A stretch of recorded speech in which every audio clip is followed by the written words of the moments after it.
ഈശോയുടെ നമുക്ക് ഹൃദയത്തിൽ നന്ദി പറയാം. ദൈവപിതാവിനാൽ ആകർഷിക്കപ്പെട്ട് പരിശുദ്ധ ദൈവമാതാവ് ജീവനോടെ പ്രത്യക്ഷയായ ഈ അൾത്താരയിൽ ഈ സമയം, ആരാധനാ സമയം, നമ്മളെ ഒരുമിച്ച് കൂട്ടിയ ദൈവപിതാവിൻ്റെ സ്നേഹത്തിന് നമുക്ക് ഹൃദയത്തിൽ നന്ദി പറയാം.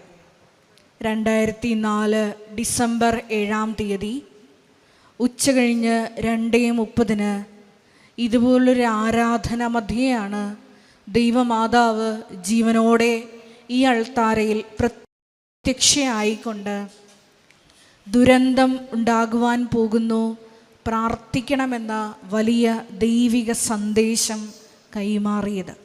അതുകൊണ്ട് തന്നെ ഓരോ ആരാധനയിലുമാണ് ലക്ഷക്കണക്കിന് ദൈവജനം ഈ പരിശുദ്ധ അമ്മയുടെ മധ്യസ്ഥവും സാന്നിധ്യവും തിരിച്ചറിഞ്ഞുകൊണ്ട്, അനുഭവിച്ചറിഞ്ഞുകൊണ്ട് വലിയ വലിയ ക്രിസ്തു സാക്ഷികളായി ഈ അൾത്താരയിൽ നാളിതുവരെ സാക്ഷ്യം പറഞ്ഞിരിക്കുന്നത്. അതുകൊണ്ട് തന്നെ ദേവാലയത്തിലേക്ക് കയറുമ്പോൾ സൂക്ഷ്മതയുള്ളവനായിരിക്കണമെന്ന സഭാപ്രസംഗകൻ്റെ വാക്കുകൾ ശ്രവിച്ചുകൊണ്ട് നമുക്ക് ഈ ആരാധനാ സമയം ഈ ബലിപീഠത്തോട് ചേർന്ന്, ദിവ്യകാരുണ്യത്തോട് ചേർന്ന് ആയിരിക്കാം.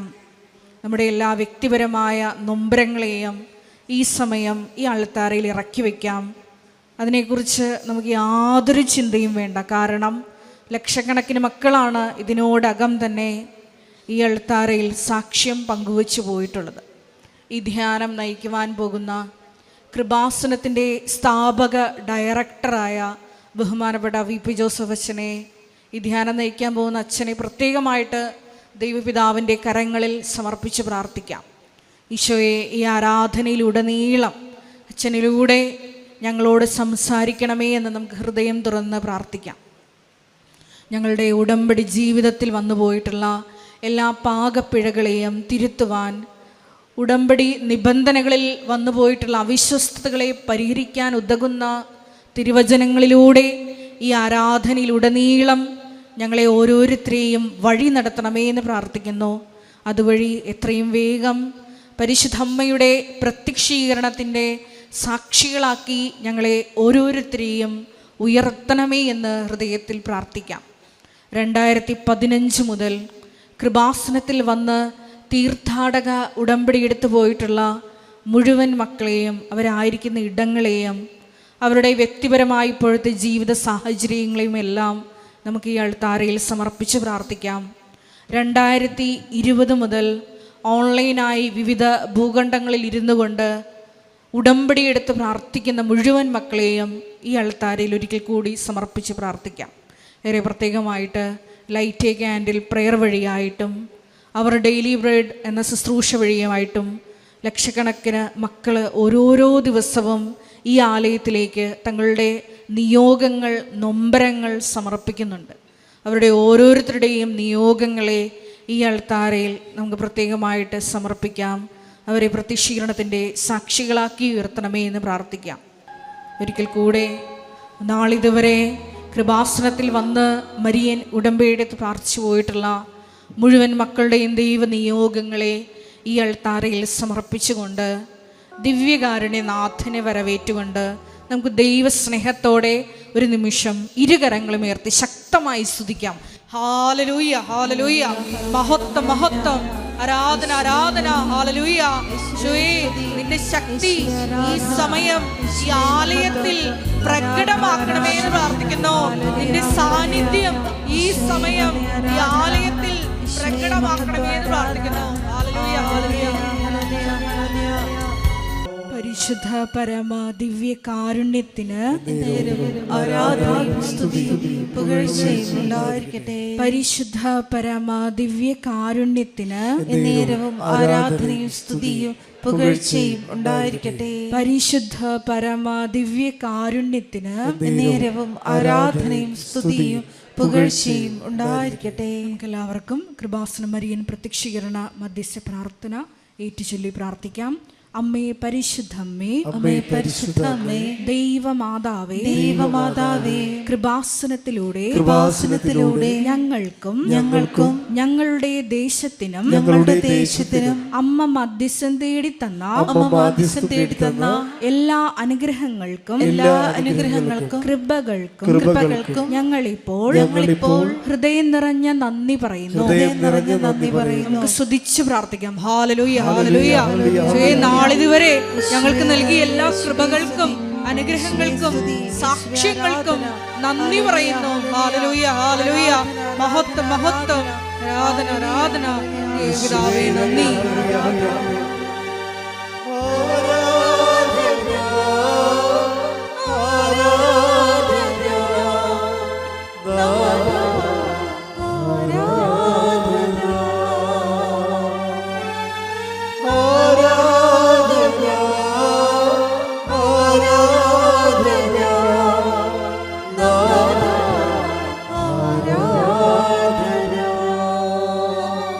പരിശുദ്ധ പരമ ദിവ്യ കാരുണ്യത്തിന് നേരവും ആരാധനയും സ്തുതിയും പുകഴ്ചയും ഉണ്ടായിരിക്കട്ടെ. പരിശുദ്ധ പരമ ദിവ്യ കാരുണ്യത്തിന് നേരവും ആരാധനയും സ്തുതിയും പുകഴ്ചയും ഉണ്ടായിരിക്കട്ടെ. പരിശുദ്ധ പരമ ദിവ്യ കാരുണ്യത്തിന് നേരവും ആരാധനയും സ്തുതിയും പുകഴ്ചയും ഉണ്ടായിരിക്കട്ടെ.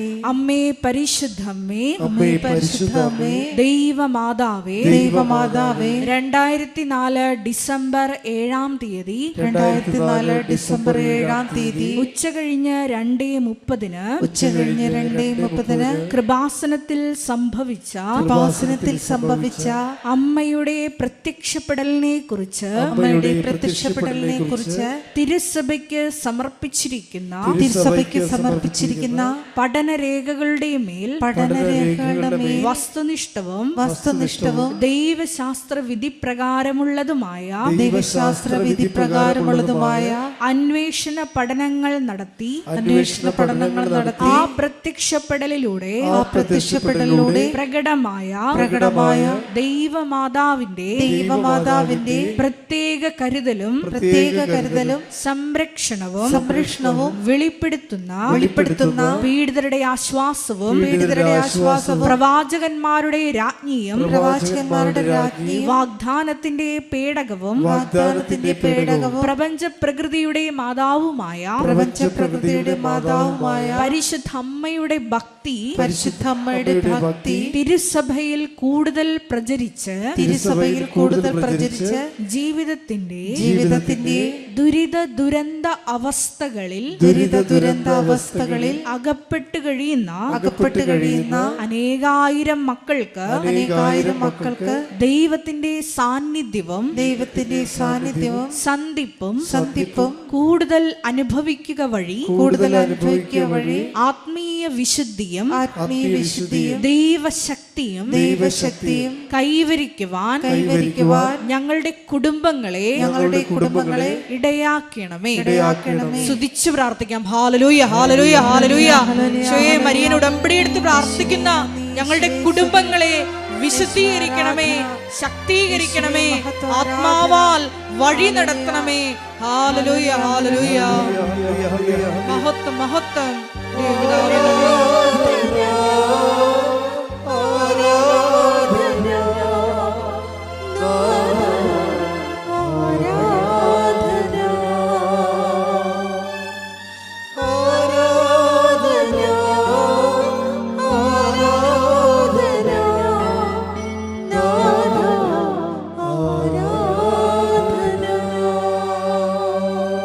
പരിശുദ്ധ പരമ ദിവ്യ കാരുണ്യത്തിന് ആരാധനയും സ്തുതിയും പുകഴ്ചയും ഉണ്ടായിരിക്കട്ടെ. പരിശുദ്ധ പരമ ദിവ്യ കാരുണ്യത്തിന് ആരാധനയും സ്തുതിയും പുകഴ്ചയും ഉണ്ടായിരിക്കട്ടെ. പരിശുദ്ധ പരമ ദിവ്യ കാരുണ്യത്തിന് ആരാധനയും സ്തുതിയും പുകഴ്ചയും ഉണ്ടായിരിക്കട്ടെ. അമ്മേ പരിശുദ്ധമ്മേ, ഭൂസ്വർലോകങ്ങളുടെ രാജ്ഞിയായ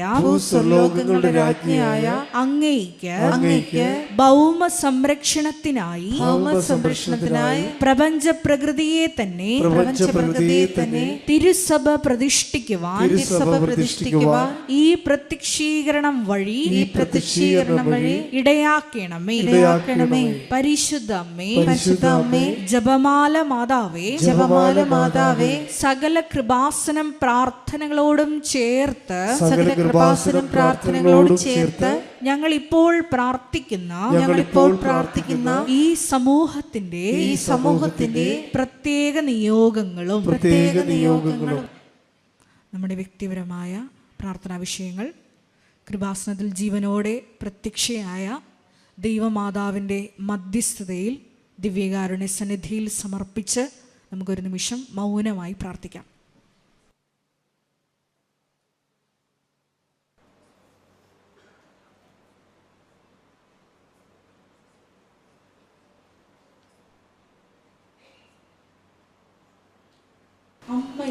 അമ്മയുടെ പ്രത്യക്ഷീകരണത്തിന്റെ ഈ അനുഗ്രഹവേളയിൽ ഞങ്ങൾക്ക് സാധിച്ചു തരുവാൻ കനിയണമേ. ആമേൻ. സ്തുതിച്ച് പ്രാർത്ഥിക്കാം. Hallelujah, hallelujah, hallelujah. മഹത്വം, മഹത്വം. ആരാധന, ആരാധന. Hallelujah, hallelujah, hallelujah. ആരാധനയിലൂടെ നീളം നിന്റെ സാന്നിധ്യം ഞങ്ങൾക്ക് വെളിപ്പെടുത്തണമേ എന്ന് പ്രാർത്ഥിക്കുന്നു. സാക്ഷികളാക്കി ഉയർത്തണമേ എന്ന് പ്രാർത്ഥിക്കുന്നു. Hallelujah, hallelujah. മഹത്വം, മഹത്വം. കൃപാസന മാതാവെ, പ്രത്യക്ഷീകരണത്തിൻ്റെ സാക്ഷിയാക്കി മാറ്റിയതിനെ ഈശോ അപ്പച്ചനും അമ്മ മാതാവിനും കോടാനുകൂടി നന്ദി പറയുന്നു. എൻ്റെ പേര് ഷൈല ടോജു, ഹസ്ബൻഡ് അഡ്വക്കേറ്റ് ടോജു ജയനെല്ലിശ്ശേരി, മകൻ സ്നേജോ ടോജു. ഞാൻ 2019 കൃപാസനത്തെക്കുറിച്ചിട്ട് തൃശ്ശൂർ ജില്ലയിലുള്ള മുണ്ടൂർ ഇടഭാഗമാണ് ഞാൻ. 2019 ആലപ്പുഴയിൽ വന്നപ്പോൾ എനിക്കൊരു കൃപാസന പത്രം കിട്ടുകയുണ്ടായി. ആ കൃപാസന പത്രം ഞാൻ 2023 വരെ വളരെയധികം സൂക്ഷിച്ചു വെച്ചു. 2023 മകനെ പ്ലേസ്മെൻറ്റിലൂടെ നല്ലൊരു ജോലി കിട്ടണമെന്നുള്ള ഉദ്ദേശത്തോടു കൂടി മകൻ പറഞ്ഞിട്ട് ഞാനും മകനും കൂടി ഹസ്ബൻഡും കൂടിയിട്ട് ഇവിടെ ഉടമ്പടി എടുക്കാൻ വന്നു. ആദ്യം ഉടമ്പടി എടുത്തത് മകനായിരുന്നു. അതിനുശേഷം ഞാനും ഉടമ്പടി എടുത്തു. 2023 ഉടമ്പടി എടുത്തെങ്കിലും പെട്ടെന്ന് എൻ്റെ ഉടമ്പടി കാശുരൂപം നഷ്ടപ്പെട്ടതുകൊണ്ട് ഞാൻ പുതിയ ഉടമ്പടി എടുക്കുകയുണ്ടായി. എനിക്ക് വളരെയധികം വിഷമമായിരുന്നു. കാശുരൂപം നഷ്ടപ്പെട്ടതുകൊണ്ട് തന്നെ ആ നഷ്ടപ്പെട്ട കാശുരൂപം തിരിച്ചു കിട്ടിയില്ലല്ലോ എന്നുള്ള വിഷമമായിരുന്നു. പക്ഷേ ഞാൻ പുതിയ ഉടമ്പടി എടുത്തപ്പോൾ എനിക്ക് ഈ ഉടമ്പടി പത്രത്തിൽ 2 മാതാവിൻ്റെ ചട്ടയോട് കൂടിയുള്ള ഒരു ബുക്കായിരുന്നു എനിക്ക് കിട്ടിയിരുന്നത്. അതോടുകൂടി എനിക്ക് ആ വിഷമം മാറിക്കിട്ടി. 2023 തന്നെ മകനെ പ്ലേസ്മെൻറ്റിൽ കൂടെ ഫെഡറൽ ബാങ്കിൽ അസിസ്റ്റൻറ്റ് മാനേജറായിട്ട് അവന് ജോലി ലഭിക്കുകയുണ്ടായി. അത് അവൻ വന്ന് സാക്ഷ്യം പറഞ്ഞതാണ്. ഇനി കിട്ടിയ സാക്ഷ്യമാണ് ഞാൻ പറയുന്നത്. ഇനി കിട്ടിയത് 12 വർഷമായി എൻ്റെ അമ്മയ്ക്ക് വിൽപത്രം എഴുതാൻ ആഗ്രഹിച്ചിട്ട്, പക്ഷേ പലവിധ കാരണത്താലും അമ്മയ്ക്ക് അത് എഴുതാൻ സാധിച്ചിരുന്നില്ല. കുറേയധികം പ്രാർത്ഥിച്ചിരുന്നു, ഞങ്ങൾ കുടുംബമടക്കം പ്രാർത്ഥിച്ചിരുന്നു. വളരെ ഇഷ്യൂ ഉണ്ടാവുന്ന കാര്യമാണ് ഭാവിയിലത്. അതുകൊണ്ട് തന്നെ ഞാനും എൻ്റെ കുടുംബാംഗങ്ങളൊക്കെ പ്രാർത്ഥിച്ചിരുന്നു. ഇത് വളരെ അധികം പ്രശ്നമുള്ള കാര്യമായിരുന്നു. കാരണം ബന്ധുക്കളും നാട്ടുകാരും ഒക്കെ ഇടപെട്ട ഒരു പ്രശ്നമായി മാറി. അതിൻ്റെ സൊല്യൂഷൻ മാതാവ് തന്നെ കണ്ടെത്തണമെന്ന് ഞാൻ ആഗ്രഹിച്ചിരുന്നു. ഞാൻ എല്ലാ ദിവസവും മാതാവിൻ്റെ രൂപത്തിൽ നിന്ന് മാതാവിനോട് പറയും, എങ്ങനെയെങ്കിലും അമ്മ ഒറ്റയ്ക്കാണുള്ളത്, അപ്പോൾ എങ്ങനെയെങ്കിലും അമ്മയ്ക്ക് ഈ വിൽപത്രം എഴുതാനുള്ള ധൈര്യം ലഭിക്കണമെന്ന് പ്രാർത്ഥിച്ചിരുന്നു. അതിൻ്റെ ഫലമായി അമ്മ തന്നെ ഓഗസ്റ്റ് 23, 2024 വിൽപത്രം എഴുതി. അമ്മയ്ക്ക് ധൈര്യം കിട്ടിയതിനെ ഓർത്തുകൊണ്ട് ഈശോ അപ്പച്ചനും അമ്മ മാതാവിനും കോടാനുകോടി നന്ദി പറയുന്നു. അടുത്ത സാക്ഷ്യം എന്ന് പറഞ്ഞാൽ, എൻ്റെ ഹസ്ബൻഡ് ജോലി കഴിഞ്ഞിട്ട് ഞാൻ ജൂൺ 12 ഉടമ്പടി പുതുക്കാൻ വരുന്ന ദിവസമായിരുന്നു. ജൂൺ 11 ജോലി കഴിഞ്ഞിട്ട് ആൾ സ്കൂട്ടറുമ്പോൾ വരികയായിരുന്നു. രാത്രി 7:30 സമയമാണ്. അയ്യന്തോൾ പുഴക്കൽ പാടം പൊതുവെ തൃശ്ശൂർ ജില്ലയിലുള്ളവർക്കും പുറമെയുള്ളവർക്കും അറിയാവുന്നതാണ്. റോഡിൽ കുറേ റോഡപകടങ്ങളുള്ള സ്ഥലം, അതുപോലെ വാഹനങ്ങൾ കൂടുതലുള്ള സ്ഥലം, എപ്പോഴും പ്രശ്നങ്ങളുള്ള സ്ഥലങ്ങളാണ്. ആ സമയത്ത് ആൾ സ്കൂട്ടറുമ്പോൾ വരുമ്പോൾ ആളുടെ സ്കൂട്ടറിൻ്റെ ബാക്കിലുള്ള വീല് തെറിച്ച് വീഴുകയും അപ്പോൾ തന്നെ ആൾ റോട്ടിലേക്ക് മറിഞ്ഞു വീഴുകയും ഉണ്ടായി. ഒരു ദൈവദൂതനെ പോലെ ഒരു വ്യക്തി വന്ന് ഹസ്ബൻഡിനെ ഏൽപ്പിച്ചു നിർത്തി. പക്ഷേ യാതൊരു പോറൽ പോലും ആൾക്ക് സംഭവിച്ചില്ല. നമുക്കറിയാം, ഓടിക്കൊണ്ടിരിക്കുന്ന സ്കൂട്ടർ മറിഞ്ഞു വീണാലുള്ള അവസ്ഥ എന്താണെന്നറിയാം. യാതൊരു അപകടമില്ലാതെ ആളേനെ ഓട്ടോറിക്ഷയിൽ വീട്ടിലേക്ക് പറഞ്ഞയച്ചു. അതുപോലെ തന്നെ അന്ന് തന്നെ പിറ്റേ ദിവസം ഞാൻ ഇവിടെ ഉടമ്പടി എടുക്കാൻ വന്നു. ഹസ്ബൻഡ് ജോലിക്ക് പോയി. വലിയൊരു സംരക്ഷണമായിരുന്നു ഈശോ അപ്പച്ചനിൽ നിന്നും അമ്മ മാതാവിൽ നിന്ന് ലഭിച്ചത്. ഈ സംരക്ഷണം ലഭിക്കാനുള്ള പ്രധാന കാരണം, എല്ലാ ദിവസവും ജോലിക്ക് പോകുന്നതിന് മുമ്പ് ഉടമ്പടി തൈലം നെറ്റിയിൽ കുരിശ് വരയ്ക്കുകയും നാവിൽ കുരിശ് വരയ്ക്കുകയും അതുപോലെ പ്രത്യക്ഷീകരണ പ്രാർത്ഥന ചൊല്ലിയിട്ട് മാത്രമാണ് ഹസ്ബൻഡ് ജോലിക്ക് പോകാറുള്ളത്. അതുകൊണ്ട് തന്നെയാണ് ആ സംരക്ഷണം ലഭിച്ചിരിക്കുന്നതെന്ന് ഞങ്ങൾ 3 പേരും പൂർണ്ണമായിട്ട് വിശ്വസിക്കുന്നു. അടുത്ത അനുഗ്രഹം എന്ന് പറയുന്നത്, ഞാൻ സഹോദരനായിട്ട് 5 വർഷമായി പിണക്കത്തിലായിരുന്നു. ഞാനും എനിക്കെൻ്റെ ഒരു ചേച്ചിയും ഒരു അനിയനാണുള്ളത്. ഞങ്ങളെ കാണുമ്പോൾ അവൻ മുഖം തിരിച്ചു പോകാറാണ് പതിവ്. എന്നും പ്രാർത്ഥിക്കും ഞങ്ങൾ. അവൻ ഗൾഫിലാണ് ജോലി ചെയ്യുന്നത്. അവൻ ഗൾഫിൽ നിന്ന് വന്ന സമയത്ത് ഞാൻ ഈശോ അപ്പച്ചനോടും അമ്മ മാതാവിനോടും പറഞ്ഞു, ഈശോ അപ്പച്ച, അമ്മ മാതാവേ, എനിക്ക് എൻ്റെ അനിയനായിട്ടുള്ള പിണക്കം മാറണം. സഹോദരനോടുള്ള രമ്യതയാണ് ഏറ്റവും വലുത് എന്ന് എനിക്കറിയാം. ഞങ്ങൾ പല പ്രാവശ്യവും സംസാരിക്കാൻ ശ്രമിച്ചിരുന്നെങ്കിലും അത് സാധിച്ചിരുന്നില്ല. ഉടമ്പടി എടുത്തതിന് ശേഷമാണ് അതിനുള്ള ഒരു അവസരം ഞങ്ങൾക്ക് ലഭിച്ചത്. ഞാനും എൻ്റെ ചേച്ചിയും കൂടിയിട്ട് അവൻ വന്ന സമയത്ത് കാണാൻ പോവാൻ വിചാരിച്ചു. ഒരാഴ്ച കഴിഞ്ഞ് അവൻ ഗൾഫിലേക്ക് മടങ്ങാൻ ഉദ്ദേശിച്ചതാണ്. അങ്ങനെ ഞാനും ചേച്ചിയും കൂടിയിട്ട് അവനെ കാണാൻ പോയി. ആ പോകുന്നതിന് മുമ്പ് ഞാൻ വിശുദ്ധ ബലിയിലെ ഇത് പൂർണ്ണമായി സമർപ്പിച്ചു. അന്ന് കുമ്പസാരിച്ചു, അച്ഛനോട് കാര്യം പറഞ്ഞു. ഒപ്പം തന്നെ വീട്ടിൽ വന്നിട്ട് എൻ്റെ മാതാവിനോടും പറഞ്ഞു, മാതാവേ, അവൻ ഇനി പോയി കഴിഞ്ഞാൽ ഒരാഴ്ച സമയമുള്ളൂ. അവൻ വീട്ടിൽ നിന്ന് പോയി കഴിഞ്ഞാൽ എനിക്ക് ഇനി സംസാരിക്കാനുള്ള അവസരം നഷ്ടപ്പെടും. അതുകൊണ്ട് അമ്മ മാതാവ് തന്നെ അതിനുള്ള അവസരം ഞങ്ങൾക്ക് ഒരുക്കി തരണമേ എന്ന് പ്രാർത്ഥിച്ചു. അങ്ങനെ ഞാനും ചേച്ചിയും കൂടിയിട്ട് അമ്മയോടൊന്നും പറയാതെ തന്നെ വീട്ടിലേക്ക് ചെന്നു. അത്ഭുതം എന്ന രീതിയിൽ ഞാനും ചേച്ചിയും ഹാളിൽ വന്നിരുന്നു.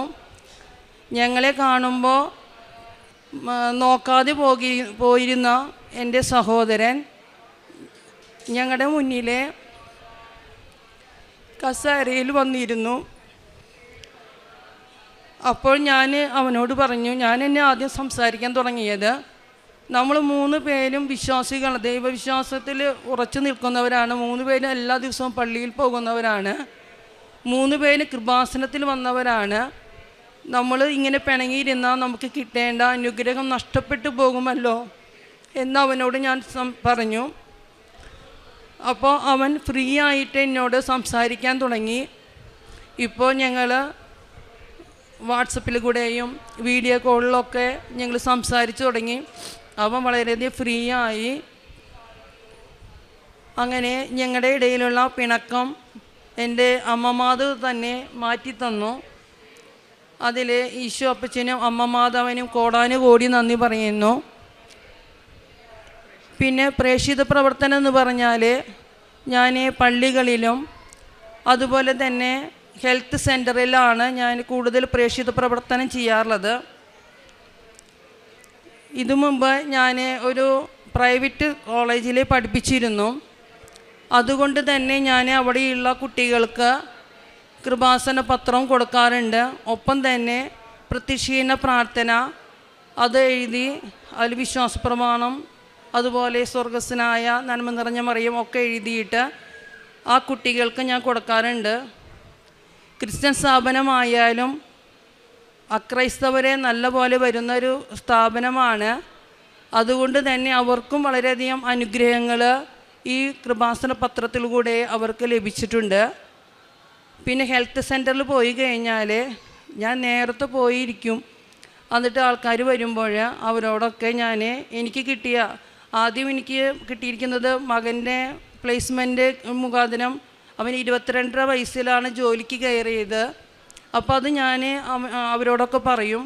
ഒപ്പം തന്നെ ഇവൻ സാക്ഷ്യം പറഞ്ഞ വീഡിയോ ഞാൻ അവർക്ക് ഇട്ട് കൊടുക്കാറുണ്ട്. അതിൽ അവർക്ക് വിശ്വാസമായി. അതിനുശേഷം ഞാൻ പറയും, ഇനി അടുത്ത അനുഗ്രഹം നിങ്ങളോട് ഞാൻ അടുത്ത പ്രാവശ്യം വരുമ്പോൾ പറയാം എന്ന് പറഞ്ഞിട്ടാണ് പോകാറുള്ളത്. ഈ വിൽപ്പത്രത്തിൻ്റെ കാര്യവും അതുപോലെ സഹോദരൻ പിണങ്ങിയ കാര്യമൊക്കെ കുറേ ആളുകൾക്കറിയാം. ഞാനിങ്ങനെ പറയാറുണ്ട്, ഉടമ്പടിയിൽ ഞാൻ വെച്ചിട്ടുണ്ട്. എന്തായാലും എനിക്ക് എൻ്റെ അമ്മ മാധവ് സാധിച്ചു തരും. അങ്ങനെ ഞാൻ പറഞ്ഞിട്ടാണ് പോരാറുള്ളത്. അതുപോലെ തന്നെ ഈ വ്യക്തികൾക്ക് ഞാൻ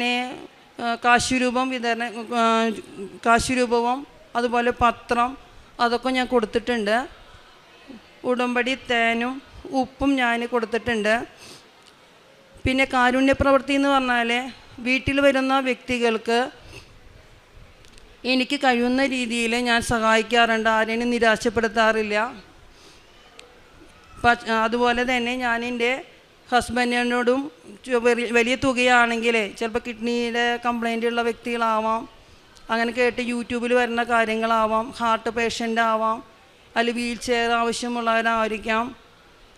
അങ്ങനെയുള്ള കാര്യങ്ങൾ വരുമ്പോൾ ഞാൻ എൻ്റെ ഹസ്ബൻഡിനോടും ഒപ്പം തന്നെ എൻ്റെ മകനോടും പറഞ്ഞിട്ട് കുറച്ചുകൂടിയും അധികമായിട്ടുള്ള തുക അവരെ കൊണ്ട് ഞാൻ അയച്ചു കൊടുക്കാൻ ശ്രമിക്കാറുണ്ട്.